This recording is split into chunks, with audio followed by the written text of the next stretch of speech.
Hello नमस्कार दोस्तों, welcome back to my YouTube channel. तो दोस्तों आप सभी का स्वागत है। आज हम जो है वो टीचिंग ऑफ इंग्लिश और इंग्लिश पेडागोजी के रिगार्डिंग इंपॉर्टेंट क्वेश्चंस को डिस्कस करेंगे। 50 क्वेश्चन आज की क्लास में हम रखेंगे कि जैसे हमने पिछली क्लास में देखा था टीचिंग ऑफ हिंदी के रिगार्डिंग हिंदी सेक्शन से रिलेटेड हमने क्वेश्चंस डिस्कस किए थे, जिसमें मैंने आप लोगों को 2 क्लासेस में 100 क्वेश्चन करवाए थे। वैसे ही हम जो है वो इंग्लिश लैंग्वेज के रिगार्डिंग जो है 150 क्वेश्चन यहाँ पे करेंगे। ठीक है, तो यहाँ पे 150 क्वेश्चन में आप लोगों को आइडिया लग जाएगा कि किस तरीके के क्वेश्चन जो है आपके पास यहाँ पर बनते हैं। ठीक है, जो जो सिलेबस में आपके पास पॉइंट मेंशन्ड है उन्हीं को हम देखेंगे।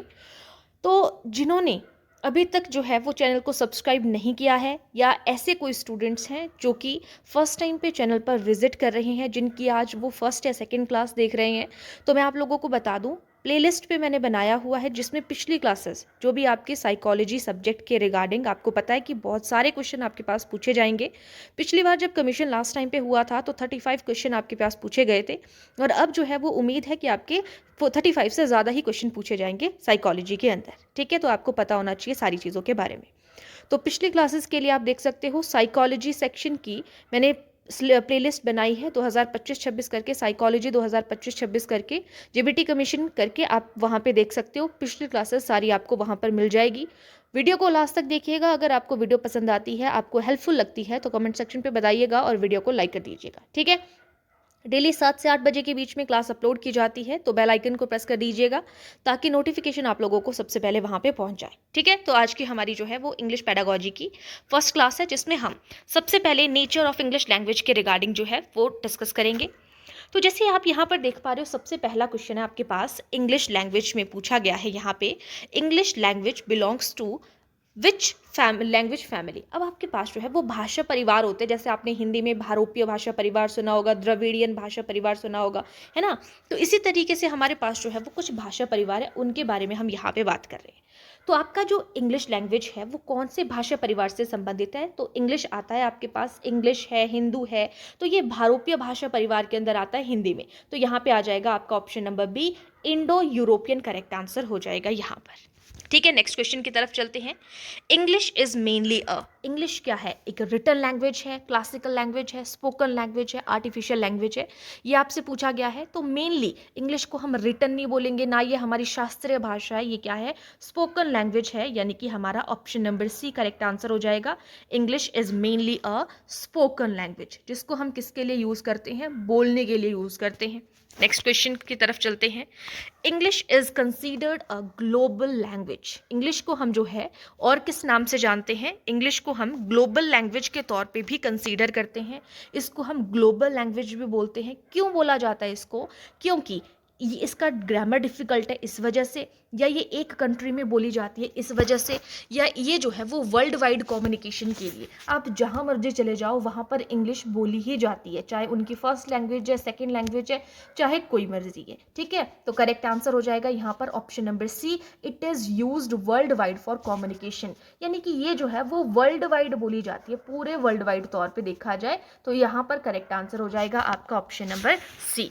नेक्स्ट क्वेश्चन है nature of a language, English language. अब नेचर ऑफ इंग्लिश लैंग्वेज के रिगार्डिंग ही हम बात कर रहे हैं ना, तो इंग्लिश लैंग्वेज का नेचर क्या है? स्टैटिक है, फिक्स्ड है? स्टैटिक का मतलब है कि चेंज नहीं किया जा सकता है ना, या फिक्स है, या डायनामिक है जिसको चेंज किया जा सकता है, गतिशील है या लिमिटेड है?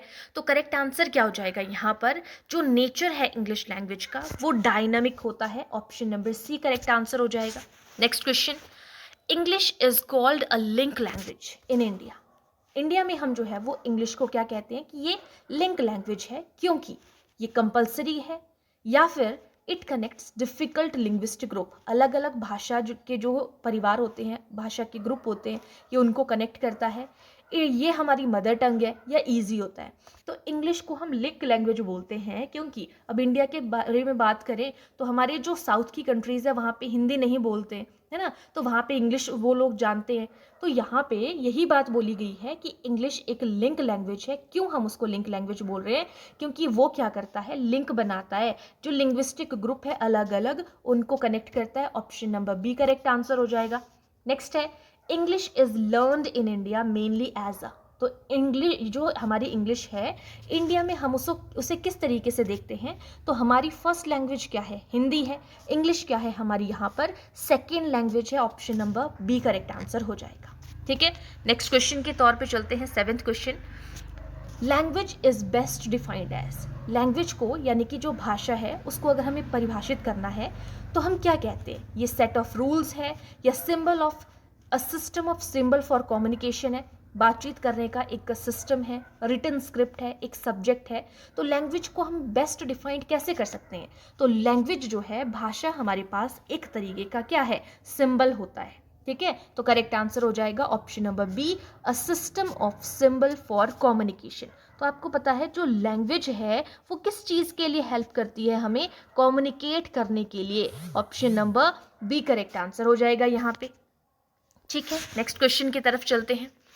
नेक्स्ट क्वेश्चन है, the basic function of language. जो आपकी भाषा है उसका जो मूलभूत फंक्शन है वो क्या है, मूलभूत फंक्शन के बारे में बात कर रहे हैं। Basic function of language, writing के लिए, लिखने के लिए, रीडिंग के लिए, बातचीत करने के लिए, ट्रांसलेट करने के लिए। तो ऑब्वियसली बेसिक फंक्शन लैंग्वेज का पूछा, तो लैंग्वेज का काम क्या है, बोलना है ना, यानी कि कम्युनिकेशन में जो है ये हेल्प करता है। हमारा जो है वो option number C correct answer हो जाएगा यहाँ पे। नेक्स्ट क्वेश्चन को देखते हैं। इंग्लिश साउंड्स आर, जो इंग्लिश साउंड्स हैं वो क्या है, रिटन सिंबल है जिनको लिखा जाता है, या फोनेटिक साउंड है, या फिर मैथमेटिकल साउंड है, साइंस है, या विजुअल साइंस है।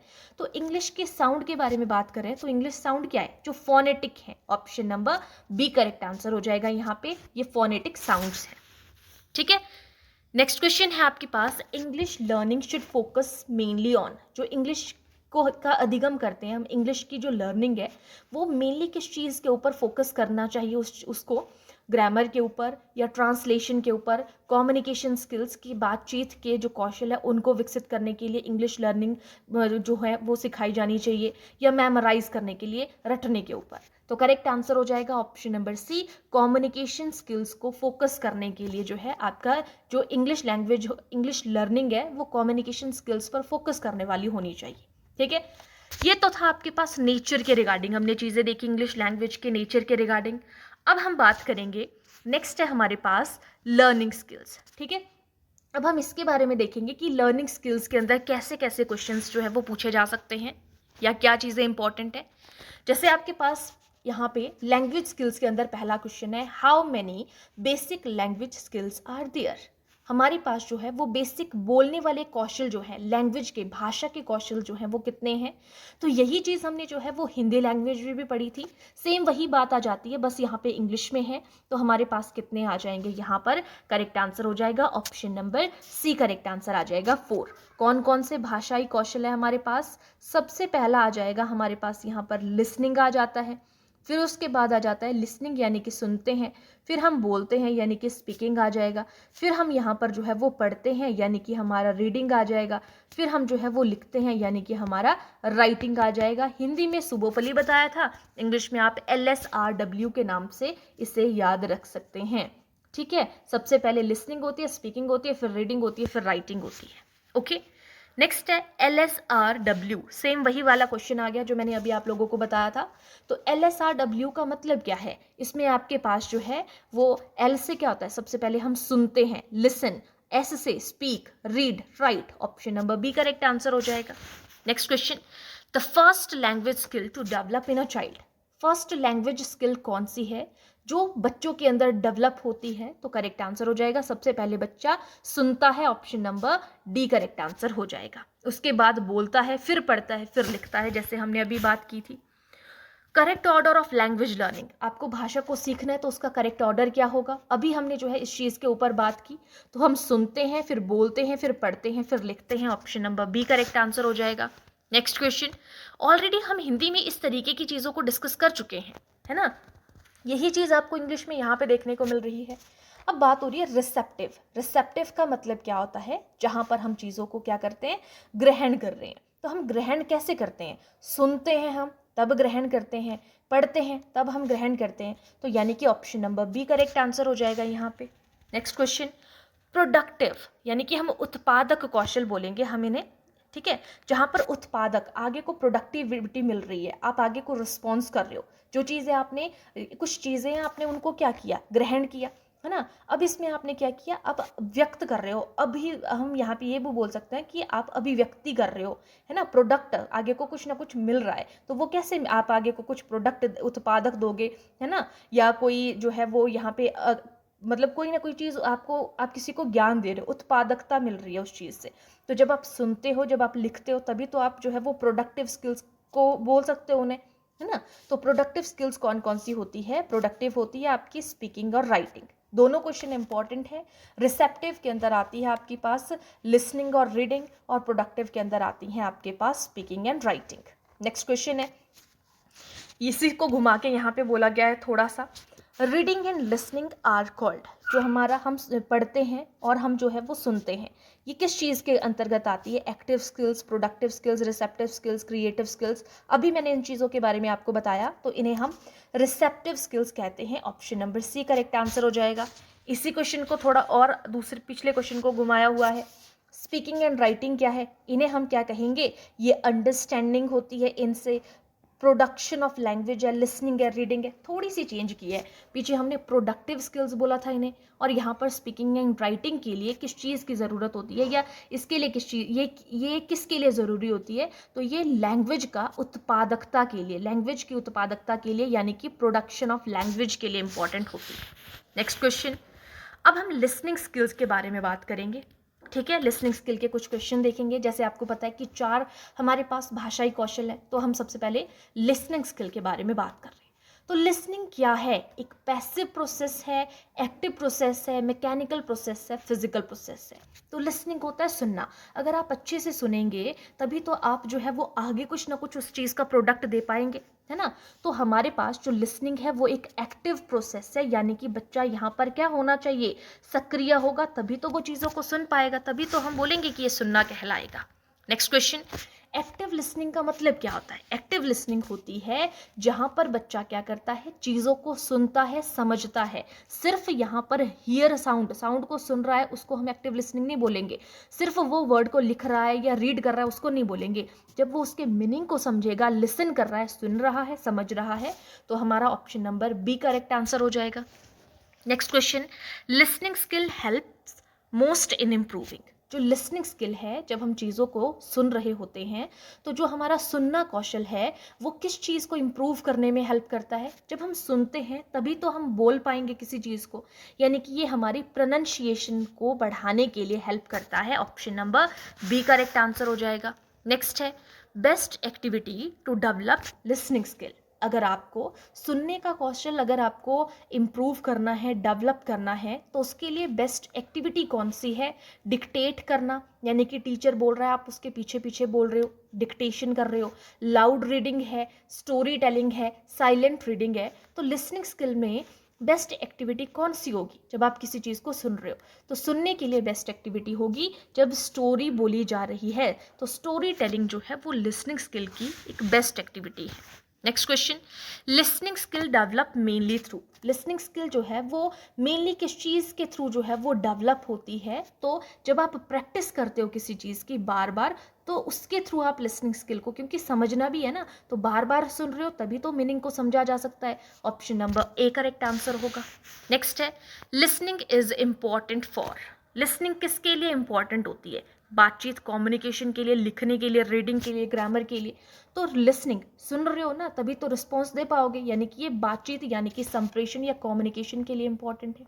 Next question, 25 number question, discriminative listening किसे कहते हैं। बोलते हैं ना डिस्क्रिमिनेशन आपको आनी चाहिए इस चीज़ की। एक होता है डिस्क्रिमिनेशन, एक होता है भेदभाव, ये है डिस्क्रिमिनेटिव लिसनिंग। तो डिस्क्रिमिनेटिंग लिसनिंग का मतलब होता है जब हम साउंड्स को पहचान पाते हैं, आइडेंटिफाई करते हैं साउंड को, तो उसको हम डिस्क्रिमिनेटिव लिसनिंग कहेंगे। Option number B correct answer हो जाएगा। नेक्स्ट क्वेश्चन, अब हम स्पीकिंग स्किल के रिगार्डिंग बात करेंगे। Speaking skill is related to, अब स्पीकिंग स्किल क्या होता है, लिसनिंग में हम वर्ड्स को समझ रहे थे, ठीक है। अब स्पीकिंग में क्या करते हैं, हम अपने विचारों को बोलकर व्यक्त करते हैं, यानी कि एक्सप्रेस करते हैं। Option number A correct answer हो जाएगा यहाँ पर, ठीक है। Next question, which method emphasis speaking first, कौन सा मेथड है, ग्रामर ट्रांसलेशन जहाँ पे हम ग्रामर को बता रहे हैं, या फिर आपका डायरेक्ट मेथड है, लेक्चर मेथड है, बाइलिंगुअल मेथड है। तो यहाँ पे स्पीकिंग पे सबसे पहले कौन एम्फेसिस करता है, आपका जो डायरेक्ट मेथड है। हमने पहले भी इस तरीके के क्वेश्चन को जो है वो पढ़ा था कि स्पीकिंग आपने बोलना है ना, तो बोलने के लिए कौन सा मेथड है। हिंदी वाले में हमने इस चीज़ के बारे में बात की थी। तो आपके स्पीकिंग के ऊपर एम्फेसिस करता है कि आप डायरेक्ट मेथड का मतलब क्या, आप डायरेक्ट किसी को बोलना सिखा देते हो। बच्चा समाज में जाता है ना, एकदम बोल के वो चीज़ों को सीख रहा है। तो यहाँ पे अगर आपको स्पीकिंग को डायरेक्ट सिखाना है तो उसके लिए बेस्ट मेथड है direct method. Option number B correct answer हो जाएगा।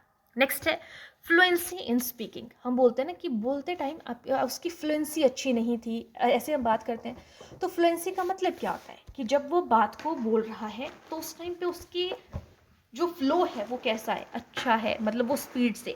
अब जैसे मैं आप लोगों को बोल रही हूँ, अगर मैं बीच बीच में अटकते हुए बोलूँगी तो आप क्या बोलोगे कि मैम की फ्लुएंसी अच्छी नहीं है ना। और अगर मैं कॉन्टिन्यूटी पे बोल रही हूँ तो हम बोलते हैं कि फ्लुएंसी अच्छी है ना। तो वही चीज़ है कि फ्लुएंसी इन स्पीकिंग का मतलब है स्मूथ फ्लो ऑफ स्पीच। यहाँ पे बोलते समय आपका जो फ्लो है, वो जो प्रवाह धारा है, वो बिल्कुल सही है। Next question, speaking skill. अभी हमने पीछे किया था, उसी से रिलेटेड है कि स्पीकिंग स्किल क्या है। वहाँ पे हमने दो स्किल को एक साथ में किया था। अब जब हम बोल रहे हैं तभी तो कुछ ना कुछ उत्पादक निकल कर आएगा। उत्पादात्मक स्किल, कौशल भी कहते हैं, यानी कि ऑप्शन बी प्रोडक्टिव स्किल हम इसे कहेंगे। ठीक है, option number B correct answer हो जाएगा। स्पीकिंग के साथ में राइटिंग होता, वो भी प्रोडक्टिव के अंदर आता। लिसनिंग और रीडिंग है, वो रिसेप्टिव स्किल्स के अंदर आता। Okay, next question, best activity for speaking skill. अगर आपको किसी को जो है वो बुलवाना है, स्पीकिंग स्किल की अगर हम बात करें, तो स्पीकिंग स्किल की बेस्ट एक्टिविटी कैसे आप उसको बुलवा सकते हो। ऐसे लिखने को दे दोगे, रोल प्ले करने को दोगे, साइलेंट रीडिंग करने को दोगे, ट्रांसलेट करने को दोगे। तो रोल प्ले में वो बोलेगा, तो रोल प्ले जो है वो एक्टिविटी के लिए जो है वो बेस्ट एक्टिविटी होगी आपकी, क्योंकि वहाँ पर बोल के वो चीज़ों को कर रहा है। ऐसे लिख रहा है वो तो लिखने की बात है, साइलेंटली वो चुपचाप पढ़ रहा है, वो पढ़ने की एक्टिविटी है। ट्रांसलेट कर रहा है तो वो भी नहीं होगा, है ना, वो भी वो लिख के कर रहा है यानी कि। नेक्स्ट क्वेश्चन पे चलते हैं, 31 question, mother tongue interference affects mostly. जो मदर टंग है वो इंटरफेरेंस करती, किसको मोस्टली अफेक्ट करती है। मदर टंग जो है हमारी मातृभाषा जो है, तो मातृभाषा इंटरफेरेंस करती है किस चीज़ को, स्पीकिंग स्किल को। ऑप्शन सी करेक्ट आंसर हो जाएगा। ठीक है, नेक्स्ट है प्रोनाउंसिएशन इज इम्पॉर्टेंट फॉर। अगर हम प्रोनाउंशिएट कर रहे हैं, प्रोनाउंशिएट का मतलब क्या होता है, बोलना, तो ये जो है वो किसके लिए इंपॉर्टेंट है, स्पीकिंग के लिए इंपॉर्टेंट है। आपकी प्रोनाउंसिएशन अच्छी है, इस तरीके से बोलते हैं ना, तो आपके बोलने को देखा जाता है कि आप अच्छे से साउंड का उच्चारण कर रहे हो। अब हम आ जाते हैं, नेक्स्ट है हमारे पास यहाँ पर रीडिंग स्किल्स के रिगार्डिंग इंपॉर्टेंट क्वेश्चंस को देखेंगे। इसमें हमारा सबसे पहला क्वेश्चन है कि रीडिंग एक कैसी प्रोसेस है। Reading is a process of speaking. Reading is a process of किसकी है, स्पीकिंग की है, मीनिंग को डिकोड करने की है, राइटिंग की है, लिसनिंग की है। तो यहाँ पे करेक्ट आंसर क्या हो जाएगा आपके पास, यहाँ पे रीडिंग जो है, reading is a process of, reading यानी कि पढ़ना, तो ये प्रोसेस है। रीडिंग क्या होता है, जब आप चीज़ों को क्या कर रहे हो, पढ़ रहे हो, है ना। तो यहाँ पे आपके पास करेक्ट आंसर क्या हो जाएगा, स्पीकिंग करेक्ट आंसर हो जाएगा। ठीक है, चलिए यहाँ पे देखेंगे, तो ये क्या हो जाएगा आपके पास यहाँ पर। अच्छा, रीडिंग के बारे में बात हो रही है ना, रीडिंग की प्रक्रिया पूछी जा रही है कि रीडिंग कैसी प्रक्रिया। अब देखो, हमने बोला लिसनिंग में हम सुन रहे हैं, अंडरस्टैंड कर रहे हैं वर्ड को। स्पीकिंग के हम बोल रहे हैं, प्रोनाउंसिएशन को देख रहे हैं, फ्लुएंसी को देख रहे हैं, ऐसा हमने कहा। अब रीडिंग है, रीडिंग में हम पढ़ रहे हैं। तो पढ़ने का मतलब क्या होता है कि जो हमने सुना था उसको हम अब क्या कर रहे हैं, उसको कुछ कोडिंग फॉर्म पे, अब वर्ड जैसे बोलते हैं ना कोड, ये इस चीज़ का कोड है, ऐसे हम बात करते हैं। तो जब हमने कुछ चीज़ सुना था, उसको हमने बोला, उसको कोडिंग करनी है, अब हम उसको पढ़ रहे हैं, कुछ लिखा था, अब उसको कोडिंग की जा रही है, यानी कि डिकोड कर रहे हैं हम यहाँ पे मीनिंग को, यहाँ पे लिख के उसको डिकोड करने की कोशिश कर रहे हैं कि जो सुना था उसको डिकोड किया जा रहा है लिखने की फॉर्म पे। ठीक है, तो हमारा करेक्ट आंसर क्या हो जाएगा यहाँ पे, option number B correct answer होगा। नेक्स्ट है स्कीमिंग मीन्स। अब स्कीमिंग का मतलब क्या होता है, स्कीमिंग वर्ड का पता होना चाहिए आपको। जब आप डिटेल में किसी चीज़ को रीड कर रहे हो, reading quickly for main data, main idea को आप रीड कर रहे हो जल्दी जल्दी से, या आप रीडिंग जोर से, लाउडली, अलाउड यानी कि आप सस्वर वाचन कर रहे हो, या फिर रीडिंग स्लोली या धीमी गति से पढ़ रहे हो। तो स्कीमिंग का मतलब होता है जब आप जल्दी जल्दी से जो है वो मेन आइडिया जो आपका है, बोलते हैं ना इस पैराग्राफ का मेन आइडिया क्या है, उसको आप जल्दी जल्दी से पढ़ रहे हो, उसको कहेंगे हम स्कीमिंग कर रहे हैं। ऑप्शन बी करेक्ट आंसर होगा। एक होता है स्कैनिंग, बोलते हैं स्कैन करो इस चीज़ को जल्दी जल्दी से। स्कैन का मतलब क्या होता है कि हम जो है कुछ उस चीज़ में खास होता है, उस जैसे जैसे बोलते हैं ना कोई ना उस चीज़ को ऊपर से वो उस प्रोजेक्ट को ऊपर से नीचे तक उसने जो है वो स्कैन किया, यानी कि वो कुछ ऐसी इन्फॉर्मेशन को ढूंढ रहा था, उसको उसके अंदर की छिपी हुई चीज़ को कुछ ढूंढने की कोशिश कर रहा था। तो scanning is used for find specific information, वो स्पेसिफिक इन्फॉर्मेशन को फाइंड करने के लिए था। नेक्स्ट क्वेश्चन की तरफ चलते हैं। 36 नंबर क्वेश्चन, इंटेंसिव, आपने इंटेंसिव एक्सटेंसिव स्टडी या रीडिंग के बारे में सुना होगा। इंटेंसिव स्टडी का मतलब क्या होता है कि जो खुशी के लिए होती है या डिटेल्ड होती है या स्पीड के लिए होती है या फ्लुएंसी के लिए। तो इंटेंसिव रीडिंग होती है जो कि किसी चीज़ की डिटेल के लिए होती है, एक विस्तृत जानकारी के लिए होती है। तो डिटेल्ड स्टडी को हम क्या कहेंगे, इंटेंसिव स्टडी कहा जाता है। रीडिंग में हम बात करते हैं जहाँ पे डिटेल होती है, इंटेंसिव होता है गहराई से पूरा किसी चीज़ का अध्ययन करना, विस्तृत जानकारी किसी चीज़ की प्राप्त करना, इंटेंसिव रीडिंग कहलाती है। ठीक है, वहीं पर हम बात करते हैं अब नेक्स्ट क्वेश्चन पे एक्सटेंसिव रीडिंग की। एक्सटेंसिव रीडिंग हेल्प्स इन, ये किस चीज़ के लिए एक्सटेंसिव रीडिंग क्यों होती है, ताकि आप किसी चीज़ को का विकास कर सके। किस चीज़ का, वोकैबुलरी डेवलपमेंट, आप जो है जो शब्दकोश है शब्दकोश का विकास कर सके, उसे हम क्या कहेंगे, एक्सटेंसिव रीडिंग उस चीज़ में हेल्प करती है। साइलेंट रीडिंग क्या इंप्रूव करती है, हम बोलते हैं ना एक साइलेंट रीडिंग भी आता है, टाइप्स हैं ये रीडिंग के। तो साइलेंट रीडिंग की वजह से क्या चीज़ इंप्रूवमेंट होती है, कंसंट्रेशन बढ़ती है हमारी। आपने देखा होगा लाइब्रेरी वगैरह में हम जो है वो साइलेंट रीडिंग करते हैं। तो साइलेंट रीडिंग से क्या होता है, आप जो चीज़ें हैं वो लंबे समय तक याद रख सकते हो और आपका जो ध्यान है वो वहाँ पे इम्प्रूव होता है। ऑप्शन ए करेक्ट आंसर है।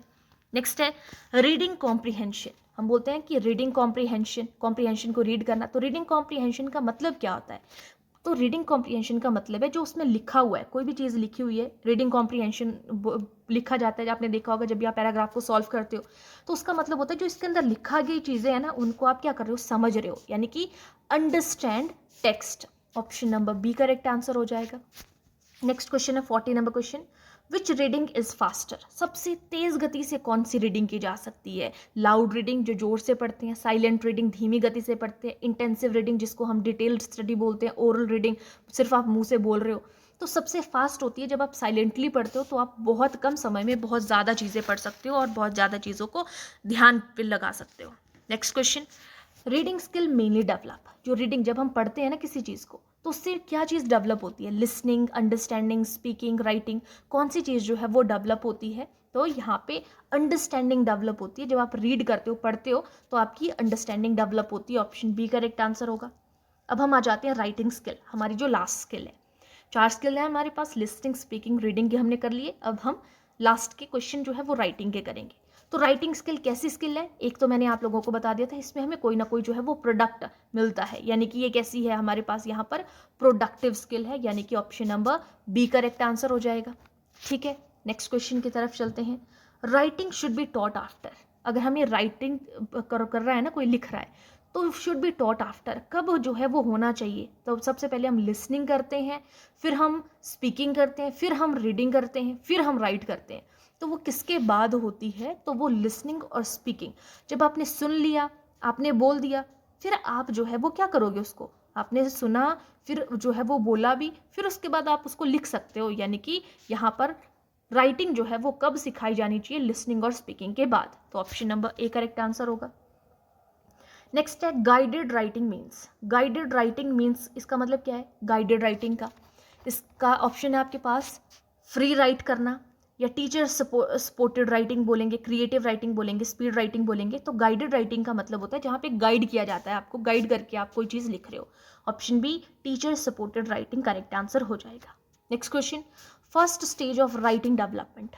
अब हमारे पास अगर आपने किसी की राइटिंग को जो है उसका विकास करना है, राइटिंग को डेवलप करना है, तो हमारे पास डिफरेंट स्टेजेस होती हैं। तो आप सेंटेंस को लिख रहे हो, वर्ड को लिख रहे हो, पैराग्राफ को लिख रहे हो, एस्से को लिख रहे हो। तो यहाँ पे फर्स्ट स्टेज क्या है राइटिंग की डेवलपमेंट के लिए, तो आपका करेक्ट आंसर हो जाएगा यहाँ पे वर्ड राइटिंग। सबसे पहले आप वर्ड्स को लिखोगे, क्योंकि सबसे पहले तो वर्ड है हमारे पास, सिंगल आपने कोई भी वर्ड लिखा यहाँ पे, जैसे मोहन है, सोहन है, इस तरीके से आप वर्ड लिख रहे हो। फिर धीरे धीरे आप जो है वो दो वर्ड्स को जोड़ रहे हो, फिर आप एक सेंटेंस बना रहे हो, फिर आप एक जो है वो पैराग्राफ लिख रहे हो, फिर पैराग्राफ से ऐसे लिख रहे हो। तो वर्ड राइटिंग जो है वो सबसे मेन स्टेज है। नेक्स्ट है राइटिंग हेल्प्स इन ऑर्गेनाइजिंग। अगर हम बात करें कि कोई है वो अपने राइटिंग वो उस चीज़ उसने ना राइटिंग करना स्टार्ट कर दिया, यानी कि लिखना स्टार्ट कर दिया, अपने थॉट्स को वो लिख रहा है, तो वो किस चीज़ को ऑर्गेनाइज करता है, तो हमारे विचारों को ऑर्गेनाइज करता है। देखा होगा आपने, कोई राइटिंग करता है यानी कि अपनी डायरी लिखता है डे टू डे लाइफ की, तो वो अपने थॉट्स को ऑर्गेनाइज करता है। नेक्स्ट क्वेश्चन की तरफ चलते हैं, 47वां number question. Correct spelling is important for. हम बोलते हैं कि स्पेलिंग ना हमेशा करेक्ट लिखनी है, तो किस चीज़ के लिए इंपॉर्टेंट होती है? सुनने के लिए, लिखने के लिए, बोलने के लिए, रीडिंग यानी कि पढ़ने के लिए।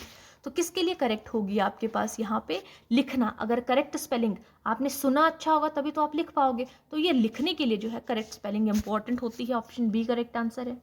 नेक्स्ट है creative writing includes. Creative writing का मतलब क्या होता है? क्रिएटिव राइटिंग कहाँ पे ज़रूरी होती है? लेटर को लिखने के लिए, ऐसे को लिखने के लिए, स्टोरी और पोइम्स के लिए, या नोटिस के लिए? तो जब आपने स्टोरी लिखनी है तभी आप उसको कुछ रचनात्मक तरीके से, क्रिएटिव तरीके से पोइम्स को लिख सकते हो, स्टोरीज को लिख सकते हो, है ना? तो ऑप्शन सी करेक्ट आंसर होगा। और आज का second last question, writing skill reflects learners. जो लिखते हैं ना, तो वो किस चीज़ को, लर्नर के जो विद्यार्थी होता है या शिक्षार्थी होता है, वो किस चीज़ को रिफ्लेक्ट करता है? राइटिंग स्किल उसकी इंटेलिजेंस को, उसके लैंग्वेज की कॉम्पिटेंसी को, कि उसके भाषा के अंदर उसकी दक्षता कितनी है, मेमोरी को या स्पीड को। करेक्ट आंसर हो जाएगा आपके राइटिंग स्किल जो है, आपके अंदर लिखने के कितना जो है कौशल है, कितनी स्किल है, कितनी दक्षता है, उस चीज़ के लिए होता है। ऑप्शन बी करेक्ट आंसर होगा। और आज का last question, best way to improve writing skill. Best way कौन सा है राइटिंग स्किल को इम्प्रूव करने का? Memorisation, regular practice, translation, grammar rules. Correct answer हो जाएगा यहाँ पे आपको, अगर राइटिंग स्किल को इम्प्रूव करना है आपको डेली प्रैक्टिस करनी पड़ेगी, तभी कर पाओगे। ऑप्शन बी करेक्ट आंसर हो जाएगा।